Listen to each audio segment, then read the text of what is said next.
acción que la primera vez que lo da. No. Bueno, ya, va. ¿Perdón? Ajá, ya, muy bien. Tenemos el modo acción. No le pasa el video, pues se lo pasa en una Aminoglucósidos. Modo acción, bactericidas. Son antibióticos bactericidas. Mecanismo de acción. Lo dejamos para más tarde decirlo. Espectro de acción.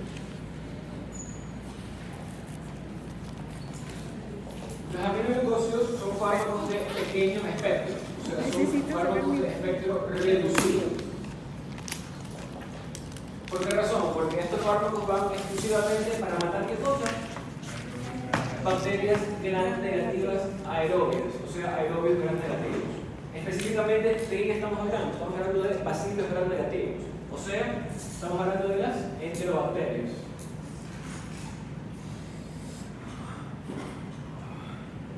¿Qué se les ocurre como enterobacterias? A ver, váyanme diciendo enterobacterias. Escherichia coli, ¿ya? Shigella, ¿qué más? Catarrales, Neisseria, no, perdón, ¿qué hablo? bacteroides, El bacterioide frágil no tanto. Tienen razón ellos que dicen Neisseria, Ajá. hubo una época en que se usó, ¿cómo se llaman? Los glucósidos en dosis altas, o sea, en una sola dosis para manejar el programa. Pero no, Así que no, ya pasó de moda. ya pasó de moda, como quien diría. Ya. Entonces, más o menos, ¿qué se les ocurre como bacterias gram negativas? Se les ocurre. Ya. Escherichia coli, Shigella, Moraxella, Haemophilus, Klebsiella, Proteus, Serratia, Pseudomonas, ¿estamos claros? Entonces, básicamente los aminoglucósidos sirven para matar aerobios gram negativos, principalmente enterobacterias. Muchas les acaban de mencionar, ¿estamos claros? Algunos aminoglucósidos van mejor para una cosa, otros para otra, pero en el Haemophilus es enterobacterias, ¿no? Yo siempre lo he ubicado como que sí. influenza, es más que nada tú crees que produce un chango blanco. Claro. Pero bueno, ya es bacteriología ya, Ajá. no antibióticos. Ya, entonces, ya, pero ¿qué les parece la salmonela? O sea, una fiebre tifoidea. La respuesta es no, ¿estamos claros? O sea, dentro de lo que son las enterobacterias, o sea, los bacilos gram negativos, los aminoglucósidos van bien para matar ese grupo, pero de todos, el que es absolutamente no, es la salmonela. Entonces lo ponemos como excepción, no a la salmonela. O sea, que ustedes no pueden manejar ¿qué cosa? Una fiebre tifoidea con un fármaco aminoglucósico. Cuando yo era joven, y una vez una reunión a marcar el paso de uno en Pijama. Y Pijama sí, ahí conocí un médico, el doctor Orlando. El doctor Orlando tenía un paciente con tifoidea y fue a buscar un libro de clínica de seguridad de Pedro Pons y Milán. Como así como 10 tomos. Y justamente utilizó un aminoglucósido para salmonela. O sea, estaba re loco. ¿Verdad? Es como lo estoy viviendo otra vez. Lo que dice Iván es cierto. Pero él justamente destinó a la aminoglucósido. Aquí dice que es buena para la tifoidea. Pero ya era ayudante de farmacología. Está bien. Vamos a hacer. Ya, entonces, ya, por unas dos razones. Contemplemos una ahorita, porque hay cosas que van mucho mejor y que son mucho más específicas para matar salmonella. Básicamente, ¿qué tienen para manejar fiebre tifoidea? Entre comillas, como de primera línea, estamos claros, tenemos el clorofenicol y tenemos a la ciprofloxacina, que es una quinolona, estamos claros. Pero por el uso y entre comillas, digamos el abuso del clorofenicol y la ciprofloxacina como de primera elección para manejar una fiebre tifoidea, la salmonella ha creado resistencia contra el clorofenicol y la ciprofloxacina, que es una quinolona. Entonces, actualmente, dentro de los esquemas, se incluye a la ceftriaxona para manejar una fiebre tifoidea. ¿Estamos claros? Entonces, básicamente tienen tres cosas para manejar salmonella: ciprofloxacina, clorofenicol y ceftriaxona. ¿Estamos claros? Ya. Entonces, habíamos hablado del espectro gram negativo, ¿verdad? Pero también los aminoglucósidos, entre comillas, se dice que tienen un espectro de acción que también involucra ciertos gram positivos. Este espectro de acción contra gram positivos se limita única y exclusivamente a los estafilococos. O sea, estamos hablando de un aureus y de un epidermidis, ¿estamos claros? Entonces, eso último, de que el espectro de acción contra gram positivos, específicamente estafilococos, se queda en el papel, ¿estamos claros? Porque nadie utiliza un aminoglucósido para manejar una infección por un estafilococcus aureus o un epidermidis. ¿Estamos claros? Entonces, como conclusión, sacamos que el espectro de acción es solamente gram negativos aerobios, excepto la salmonela.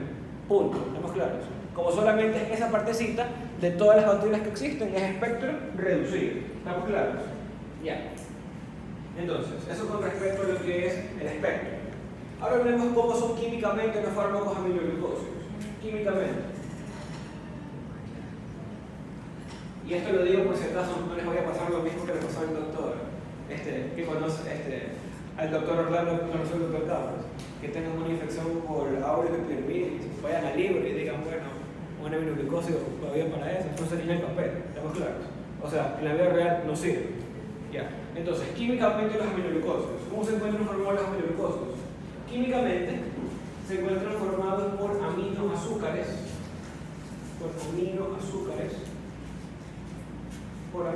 que pueden ser dos o más,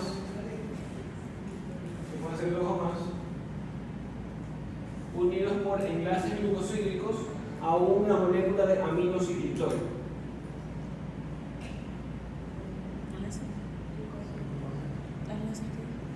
Los aminoglucósidos químicamente son la unión de aminoazúcares que pueden ser dos o más, unidos por enlaces glucosídicos a una molécula de aminociclitorio. ¿Estamos claros? Esa es la estructura química básica de un fármaco aminoglucósico. ¿Estamos claros? Ahora, desde el punto de vista químico, ¿qué más nos interesa? Nos interesa saber que los aminoglucósidos son fármacos policatiónicos. Y que sean policatiónicos les brinda ciertas características de farmacocinética que ahorita les vamos a mencionar y que más adelante las expandiremos un poquito. Entonces, ¿qué quiere decir que sean policatiónicos? Al ser policatiónicos, son fármacos que no se absorben por vía oral. Salvo algunas excepciones patológicas del tubo digestivo.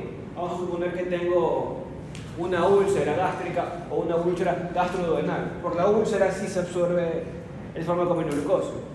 O también se menciona la enfermedad inflamatoria intestinal, o sea, la colitis ulcerativa y la enfermedad de Crohn. ¿Estamos claros? La enfermedad inflamatoria intestinal. ¿Estamos claros? Entonces, en esas condiciones patológicas del tubo digestivo, el fármaco aminoglucósido sí se absorbe por vía oral. Pero si tenemos el intestino interno, ¿estamos claros? Los aminoglucósidos no se absorben por vía oral. Entonces, eso me condiciona el hecho de que los fármacos aminoglucósidos vienen para administración por vía intravenosa o por vía intramuscular. ¿Estamos claros? Ya. No se absorben por vía oral. Segunda cosa importante, no atraviesan la barrera hematoencefálica. Entonces, esto lo decimos como de manera práctica. ¿A qué es a lo que me refiero? Si uno lee Goodman, uno lee Sasa, uno dice que dice que el paso del fármaco aminoglucósido a través de la barrera es muy deficiente. ¿Estamos claros? Lo que dice es que si tenemos las meninges normales, atraviesa un 10% de la concentración plasmática. Y si las tenemos inflamadas, atraviesa un 25%. ¿Estamos claros? Pero a pesar de que atraviese, ese poquito que atraviesa no logra concentraciones terapéuticas. O sea que el aminoglucósido ingresa al central y lo único que logra son concentraciones subterapéuticas. O sea, concentraciones que no me son útiles para manejar una neuroinfección, como una meningitis o una meningoencefalitis. Entonces, por esa razón, de manera práctica, decimos que los aminoglucósidos no atraviesan la barrera. ¿Estamos claros? No atraviesan. Ya. No atraviesan la barrera hematoencefálica. Por lo tanto, no me sirve para manejar toda la neuroinfección. Siguiente. Son fármacos que no se metabolizan. Es decir, no hay metabolismo hepático. y 4 se eliminan por riñón. Se eliminan por riñón. ¿Por qué mecanismo? ¿Por qué mecanismo se eliminan los fármacos beta-lactámicos? No. Por secreción tubular. ¿Estamos claros? Los beta-lactámicos se eliminan por secreción tubular. En cambio, los aminoglucósidos se eliminan por filtración glomerular. ¿Estamos claros? Eso quiere decir que la frase completa es que estos fármacos no se metabolizan y como se eliminan por riñón, por filtración glomerular, se eliminan prácticamente intactos por riñón. Se eliminan intactos por riñón. O sea que si yo me administro gentamicina, la gentamicina se elimina con gentamicina por riñón. ¿Estamos claros? Y finalmente, estas sustancias vienen bajo la forma de sulfatos. Vienen bajo la forma de sulfatos. ¿Y qué quiere decir que vienen bajo la forma de sulfatos? Los cationes químicamente son positivos, ¿verdad? Entonces estos fármacos son policationicos, o sea, son positivos.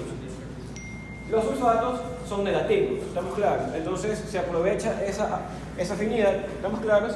Y por esa razón todas las presentaciones de los fármacos aminoglucósidos vienen bajo la forma de sulfatos. O sea, ustedes los compran como sulfato de gentamicina, sulfato de amicacina, sulfato de tobramicina, sulfato de diomicina, ¿estamos claros? Y sucesivamente. Vienen bajo la forma de sulfatos. ¿Estamos claros? Ya. Ahora vamos a ver las familias. Los fármacos aminoglucósidos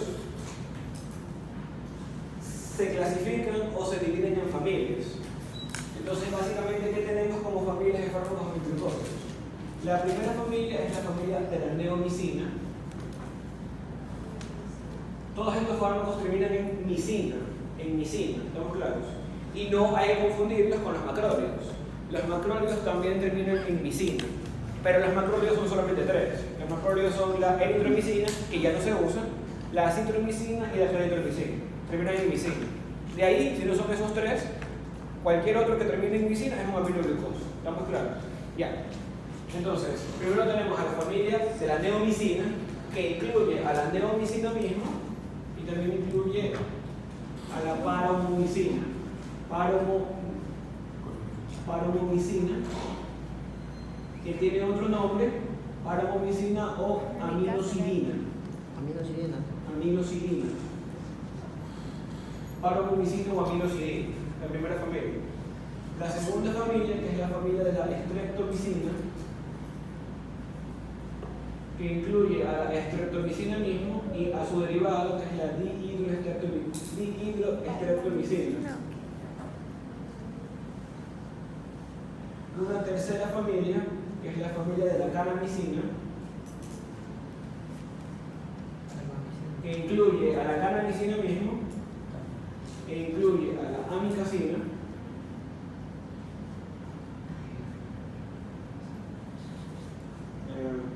a la tobramicina, y a la isepamicina.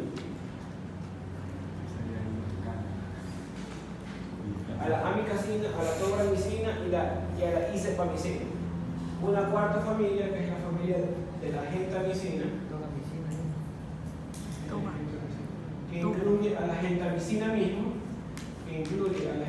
mismo, y ahí también tiene a la netilmicina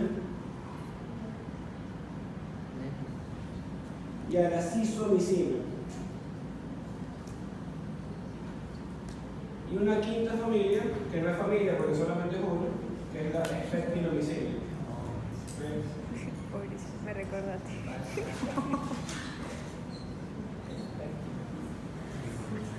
Que es la espectinomicina. ¿Estamos claros? Ahora, ¿cuál es la particularidad de la espectinomicina y por qué se lo pone al último como una última familia solamente esa? Porque la espectinomicina no es un aminoglucósido.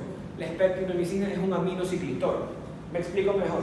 Químicamente los aminoglucósidos son aminoazúcares unidos a un aminociclitor. ¿Estamos claros?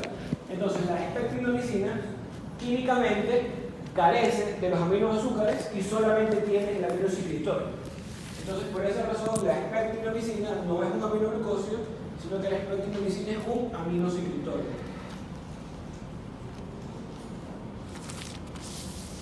La espectinomicina es un aminociclitor. ¿Estamos claros? Ahora, hablemos de cosas particulares de cada uno de ellos antes de ver las cosas generales. Entonces, ¿qué tenemos? Básicamente, como marcas, la paramomicina en el mercado, cuando se usaba, era el Humatin.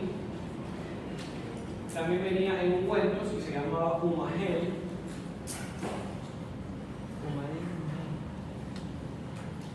De ahí tenemos a la canamicina, que en el mercado era el Cantrex.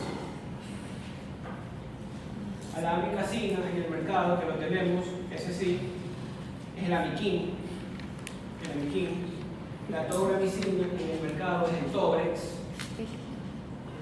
La netilmicina en el mercado era la netromicina. Y la espectinomicina en el mercado era el tobamicina. ¿Estamos claros? Ya. Entonces, ahora sí, conversemos de las cosas particulares cada uno. Ya. Y ya me voy a sentar porque ya me cansé. Ya me cansé. Ya, muy bien. Entonces, básicamente, comencemos con las disciplinas particulares. Primero vamos con la neomicina. Ya. ¿Qué pasa con la neomicina? Normalmente nosotros decimos que los aminoglucósidos vienen para administración por vía intramuscular y por vía intravenosa, ¿verdad? Excepto la neomicina. ¿Estamos claros? Y la paramomicina también, pero principalmente la neomicina. ¿Por qué razón? Porque cuando hablamos de reacciones adversas de los fármacos aminoglucósidos, decimos que los aminoglucósidos son ototóxicos y son nefrotóxicos. ¿Estamos claros? Entonces resulta que de todos los aminoglucósidos, el más tóxico es la neomicina. Entonces, por esa razón, la neomicina no viene bajo la presentación para administración por vía intravenosa o intramuscular, sino que solamente viene bajo la forma de tabletas, viene bajo la forma de ungüentos y viene bajo la forma de colirios. ¿Estamos claros? Principalmente lo encuentran bajo la presentación de lo que son en ungüentos. ¿Estamos claros? Asociados con bacitracina para lo que es el manejo de lo que son las infecciones en piel. La bacitracina para matar gram positivos y la neomicina que mata a los gram negativos. Entonces el uso más importante de la neomicina es en crema para lo que es el manejo de lo que son infecciones en piel. ¿Estamos claros? Eso con la neomicina. Con la paromomicina, ¿estamos claros? O aminocidina. Este de aquí es el único aminoglucósido que que funciona como antiamebiano. ¿Estamos claros? La paromomicina. Es el único que funciona como antiamebiano, o sea que la indicación principal de esa sustancia antes era la amebiasis intestinal. ¿Estamos claros? Era la amebiasis intestinal. Eso actualmente ya no se utiliza la paramomicina para manejar una amebiasis intestinal. ¿Por qué razón? Porque esa sustancia tuvo su auge antes de la época del metronidazol. ¿Estamos claros? Actualmente ya tenemos metronidazol, entonces lo que se utiliza para la amebiasis intestinal es el metronidazol. ¿Estamos claros? Pero lo que tienen que tener claro es que de todos los aminoglucósidos, el que funciona como antiamebiano es la paramomicina. ¿Estamos claros? Ya. ¿Qué más tenemos? Ya.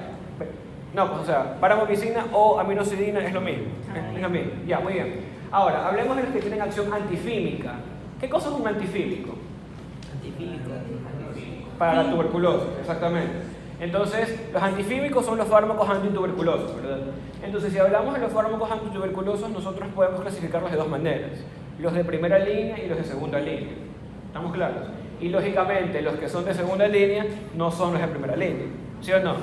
Ya. Entonces, es que sí, pues, hay que clarificarlo de esa manera. Entonces, ¿cuáles son los fármacos de primera línea? Acuérdense ustedes de IRPE. Isoniazina, rifampicina, piracinamida y etambutol. ¿Estamos claros? Isoniazina, rifampicina, piracinamida y etambutol. Los 4 fármacos antituberculosos o antifímicos de primera línea. ¿Estamos claros? De ahí existen otros fármacos antibióticos que también tienen acción antifímica, pero que no son considerados de primera línea, sino que son de segunda línea. ¿Estamos claros? Entonces, los aminoglucósidos que me funcionan a mí como antifímicos de segunda línea son 4. Ustedes tienen ahí primerito a la streptomicina, que es el primer aminoglucósido que fue descubierto y es el que mejor acción antifímica tiene, la streptomicina. De ahí ustedes tienen a la canamicina, a la amicacina y a la tobramicina. Streptomicina, canamicina, amicacina y tobramicina como antifímicos, como aminoglucósidos con acción antifímica. Streptomicina, canamicina, amikacina y tobramicina como antifímicos. ¿Estamos claros? De segunda línea. Ya, muy bien. De ahí serían los fármacos que mejor, los aminoglucósidos que van mejor para pseudomonas. ¿Estamos claros? Entonces, en orden de importancia, el que mejor va para pseudomonas es la tobramicina. La tobramicina, el Tobrex. La tobramicina. ¿Estamos claros? Y el segundo de los aminoglucósidos que mejor va para pseudomonas, acuérdense que es en orden de importancia, es la gentamicina. Entonces, esto es algo particular porque vamos a suponer que yo tengo una neumonía por pseudomonas. ¿Estamos claros? Entonces, cuando habíamos hablado de las neumonías por pseudomonas, habíamos dicho que no solamente, o sea, para tratar una infección por pseudomonas, el tratamiento no es único, sino que siempre es doble o triple con el objetivo de evitar la resistencia. Eso ya lo habíamos hablado. Entonces, como penicilinas tenemos a la piperacilina, como cefalosporinas tenemos a la ceftazidima. ¿Estamos claros? Ya. Entonces, como aminoglucósidos tenemos a la tobramicina y a la gentamicina. Entonces, ¿cuál es el problema con la tobramicina? Al menos aquí, que la tobramicina no viene en presentación intravenosa o intramuscular, sino que solamente viene bajo la forma de colirios y ungüentos. Entonces, en el fondo, aquí tobramicina para manejar una neumonía por pseudomonas no tenemos. ¿Pero qué es lo que sí tenemos? Amikacina. Perdón, gentamicina. ¿Qué es lo ¿qué es lo que sí tenemos? Gentamicina. Por vía intramuscular o por vía intravenosa. Principalmente para una neumonía, si se lo ingresa, es por vía intravenosa. ¿Estamos claros?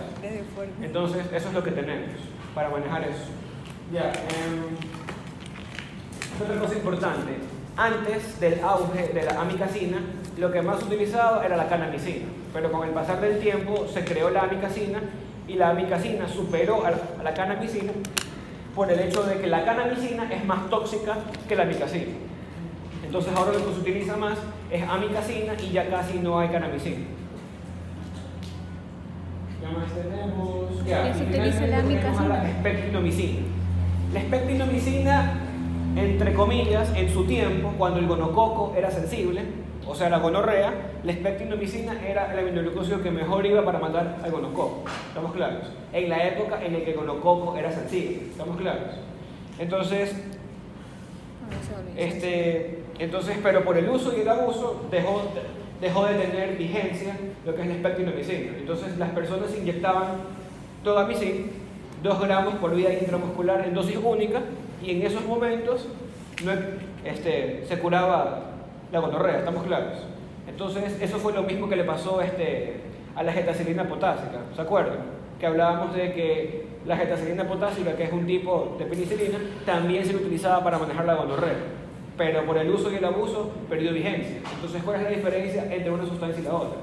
Que normalmente o mejor dicho, frecuentemente, cuando yo tengo una gonorrea, la gonorrea no siempre está sola, sino que siempre o regularmente se asocia a una segunda infección que es la sífilis. ¿Estamos claros?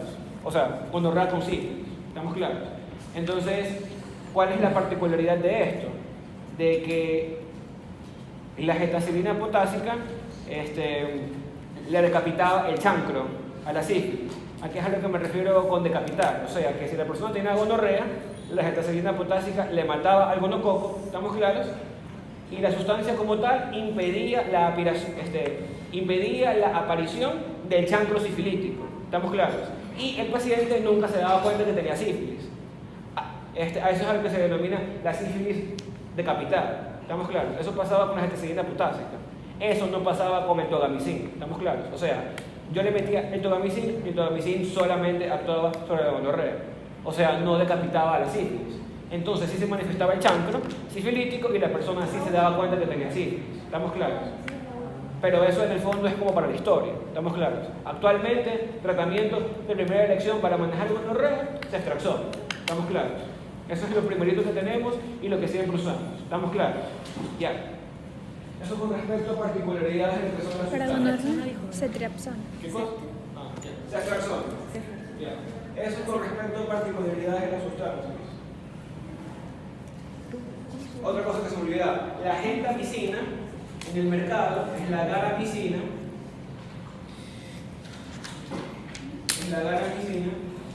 Y la netilmicina en el mercado era la nitromicina. Era la netromicina. ¿Estamos claros? Entonces, básicamente ustedes ven que son varios aminoglucósidos, ¿verdad? Hoy en día, ¿qué es lo que más utilizamos?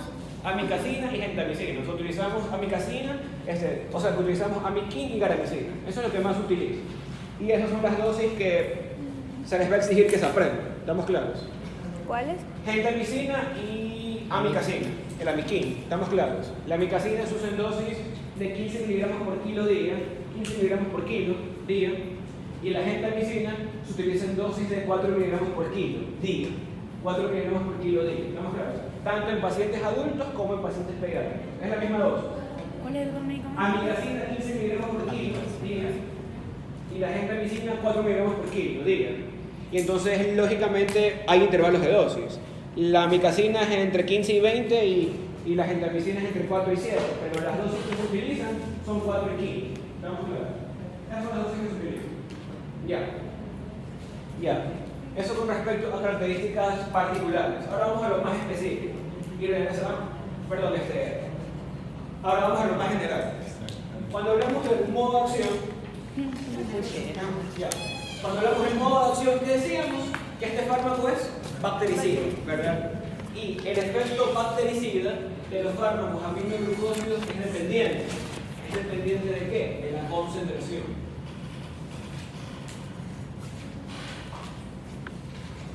¿Qué quiere decir eso? Que a mayor concentración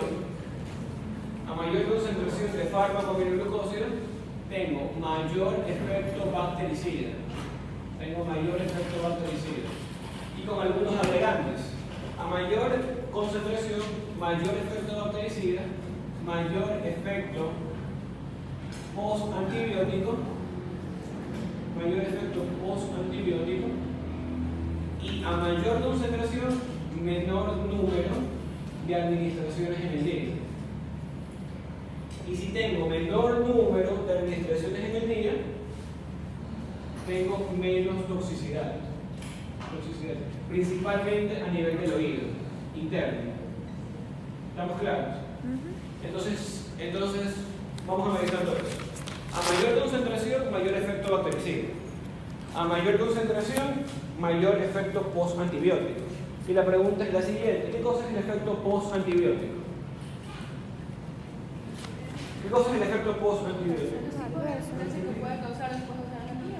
Resistencia. Efectos secundarios. Sigue teniendo un efecto bactericida residual. Exactamente, muy bien. Eso creo que yo lo puedo decir mejor. Ya.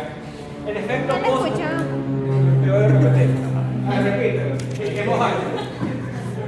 Repito. Ya siento que digo. Ya deja que dé la clase caliente. Cuando disminuye la concentración mínima inhibitoria, hay un efecto bactericida residual. O sea, básicamente el efecto post-antibiótico es un efecto bactericida residual. ¿Estamos claros? Efecto bactericida residual. Que continúa aún después de que la concentración del fármaco en sangre está por debajo de la 5. O sea, la concentración inhibitoria mínima. ¿Estamos claros? O sea, va de nuevo. Es un efecto bactericida residual que continúa aún después de que la concentración plasmática del fármaco se encuentre por debajo de la 5, que es la concentración inhibitoria mínima. Entonces pongamos un ejemplo. Hablamos nosotros, aquí hay tuberculosis para todo el mundo, ¿verdad? Tuberculosis para ti, para mí y para todo el mundo, ¿estamos claros? Ya. Entonces, es natural que en un país endémico de tuberculosis, ¿verdad? Los fármacos de primera línea hagan resistencia. Normalmente el 50% de los pacientes con tuberculosis tienen resistencia a alguno de los fármacos de primera línea. Entonces siempre se requiere o siempre se llama a la utilización de fármacos de segunda línea. ¿Estamos claros? Para manejar la tuberculosis. Entonces, de lo que se utiliza para eso, principalmente porque es el que mejor actividad antifíbica tiene, es lo que es la streptomicina. Entonces, supongamos que yo por no motivo quiero utilizar una streptomicina. ¿Estamos claros? Y la administro por vía intravenosa. ¿Estamos claros? Todos los fármacos aminoglucósidos en términos de 30 minutos al ser administrados por vía intravenosa o por vía intramuscular, alcanzan concentraciones plasmáticas máximas entre menos de 30 minutos. ¿Estamos claros? Entonces, pongamos un ejemplo, ¿ya? La streptomicina, para matar el bacilo tuberculoso, un ejemplo, necesita una concentración plasmática de 4 microgramos por mililitro. Esta de aquí, ustedes entiéndanla como que si fuera la zinc, o sea, la concentración inhibitoria mínima. ¿Estamos claros?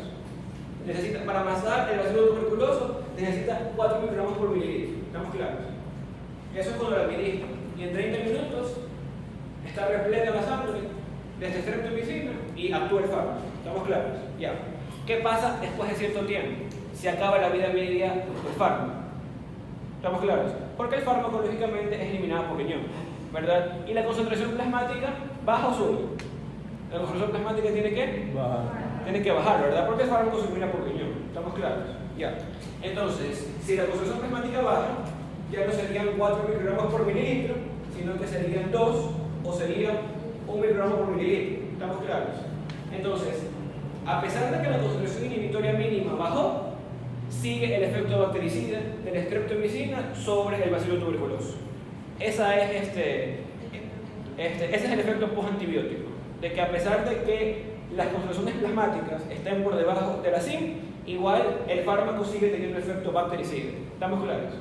Entonces, a mayor concentración, mayor efecto postantibiótico. ¿Qué otros fármacos que ya estudiamos ustedes conocen que tienen efecto postantibiótico? Como que no. La ceftriaxona. Tampoco. Eso no es adivinanza. El imipenem. Eso sí, como que imipenem suena como que. O sea, está como raro ese fármaco. Mandy ya se lo aprendió. Está como raro ese fármaco. Aceite rosado. Ya. El imipenem, estamos claros. En general, los carbapenémicos, o sea, imipenem, meropenem, doripenem y ertapenem. También tienen un buen efecto post-antibiótico. ¿Estamos claros? Efecto post-antibiótico. Ya. Es solamente para que se acuerden. Ya. Entonces, a mayor concentración, mayor efecto bactericida, mayor efecto post-antibiótico. Ya. Ahora, a mayor concentración, menor administración en número de dosis y menor efecto tóxico. Y vamos analizando esto. Hablemos de la gentamicina. La gentamicina es una sustancia. La gentamicina. No, acá está. Es que me aparece. Muy bien, ya. La gentamicina es una sustancia que, como ya dijimos, se administra en 4 miligramos por kilo al día, ¿verdad? Y la vida media de la gentamicina es más o menos de 8 horas. ¿Estamos claros? Por esa razón, la dosis en el día de la gentamicina se la puede fragmentar en 3 dosis. Y cada dosis para la administración cada 8 horas. ¿Estamos claros? ¿Sí o no? Ya. Entonces, supongamos que el paciente pesa, no sé, digamos un número. Supongamos, no, tampoco. Supongamos que el paciente pesa 60 kilos, ya, 60 kilos. No, vamos 50, ya. No, 60 kilos, ya. 20. 60 kilos, ya. Un pesito normal, ya. 60 por 4. 240. Son 240, ¿verdad? Son 240 miligramos de gentamicina al día. ¿Estamos claros? Son 250 miligramos de gentamicina al día. ¿Estamos claros? Ya habíamos dicho que esa dosis al día se la puede fragmentar en 3 dosis para administrarla cada 8 horas. Entonces, 240 dividido entre 3, 80, ¿verdad? Son 80 miligramos cada 8 horas. Entonces yo tengo esas dos posibilidades. O sea, yo puedo administrar ¿qué cosa? La gentamicina, los 240 miligramos de una, o sea, en una sola administración, o yo puedo fraccionar la dosis y administrar 80 miligramos de gentamicina cada 8 horas, o sea, 3 veces al día. ¿Estamos claros? Entonces, ¿qué me dice la premisa? Me dice la premisa que a menor número de administraciones, menor efecto tóxico. ¿Qué quiere decir eso? Que cuál esquema terapéutico va a tener menor efecto El primero tiene menor efecto tóxico. ¿Ya? Principalmente ¿dónde? En el oído. En el oído interno. ¿Estamos claros? ¿Y cuál es la razón de eso? ¿Cuál es la razón de eso? Vamos a dibujar el oído y la sangre.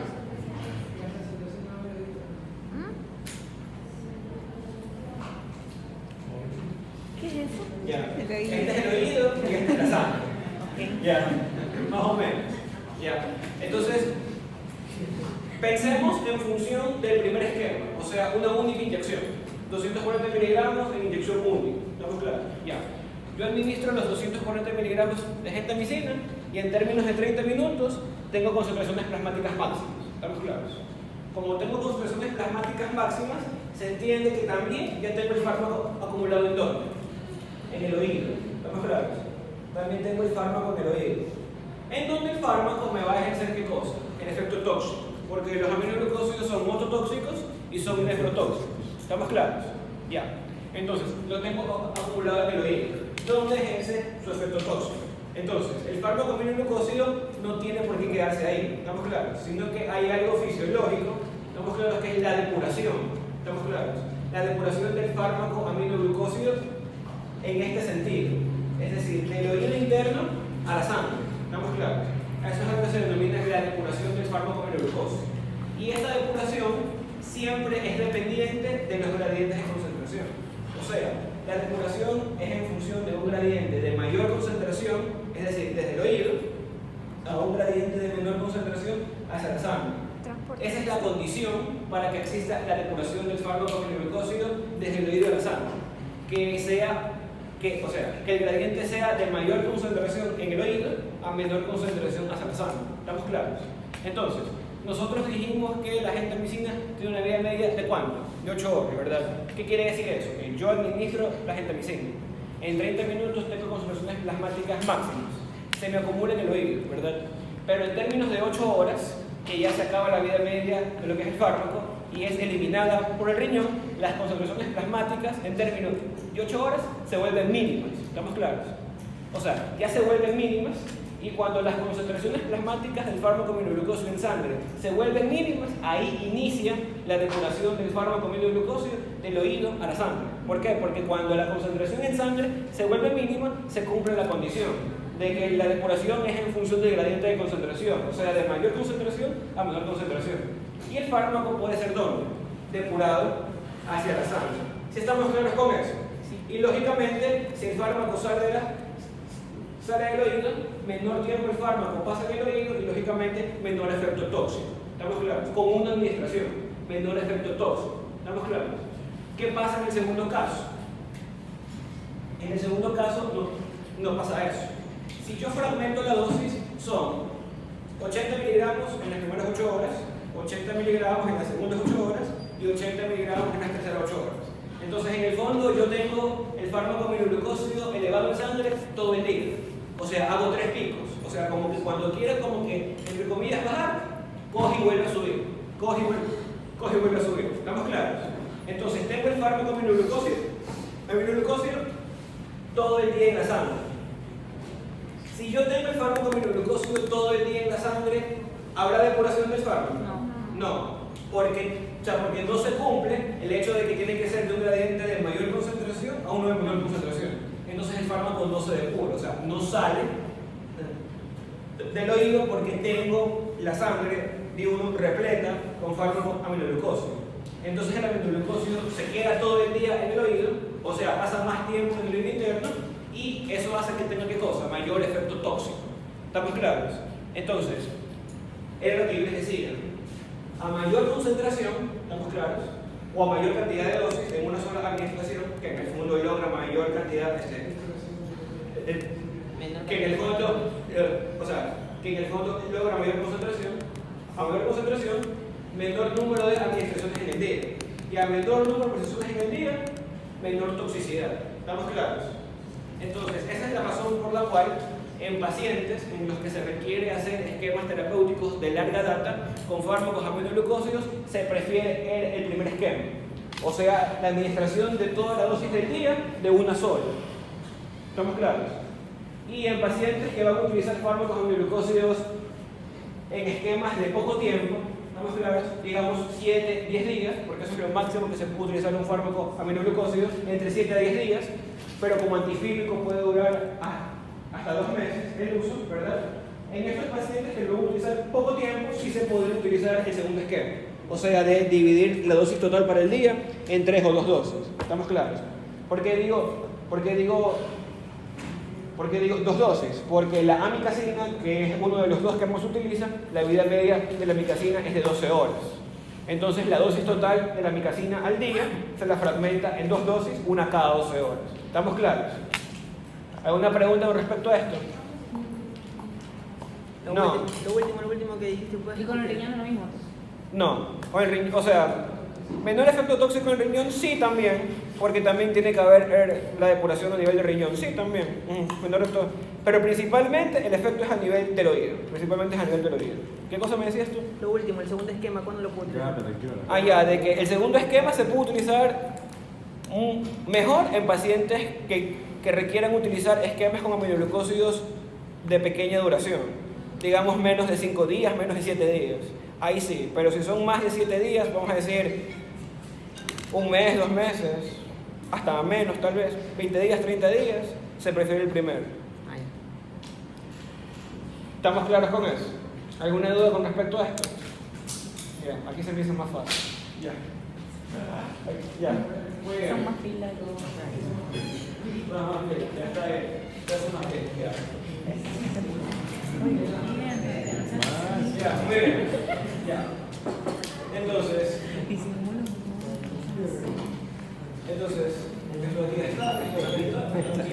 ya está listo. Entonces, ya hablamos de qué cosa. Hablamos del efecto bactericida. Muy bien. Ahora vamos a hablar del mecanismo de acción. Y el mecanismo de acción es como un cuento. ¿Estamos claros?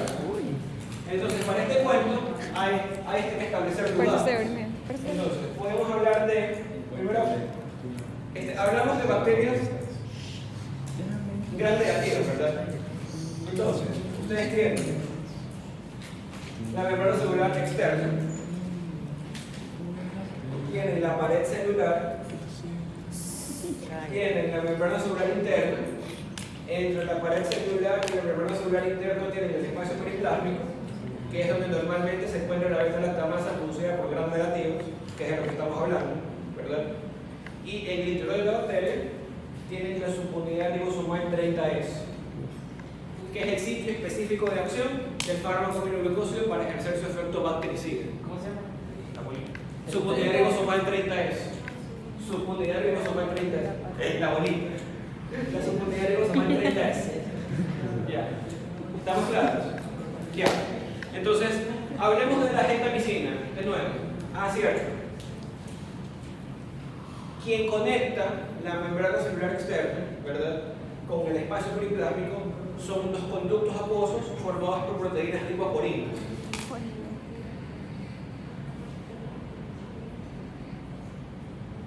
Conductos acuosos formados por proteínas lipoporinas. ¿Estamos claros? Son conductos que conectan la membrana celular externa ¿con quién? Con el espacio periplásmico. ¿Estamos claros? Entonces, ¿qué es lo que hace en primera instancia el fármaco aminoglucósido tipo gentamicina? Llega hacia la bacteria, ¿verdad? Atraviesa la porina, ¿verdad? Y llega desde la membrana celular externa hasta el espacio periplásmico. ¿Estamos claros? Pero ahí no se queda el fármaco, ¿verdad?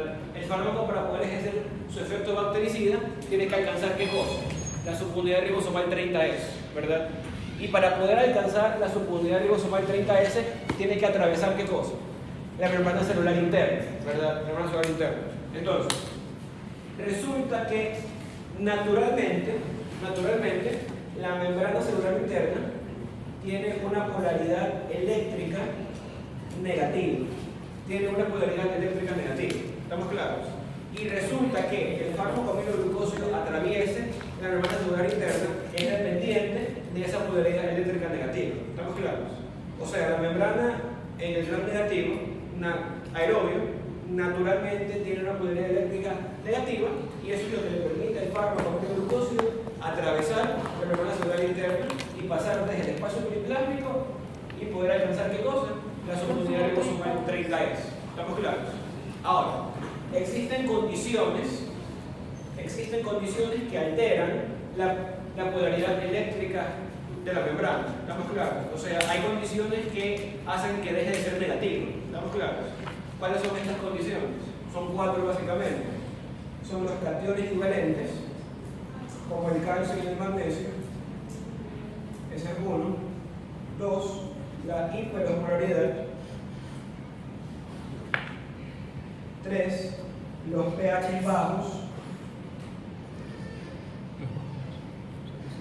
Los pH bajos, o sea, los pH ácidos en comillas, ¿ya? Y las condiciones de anaerobiosis.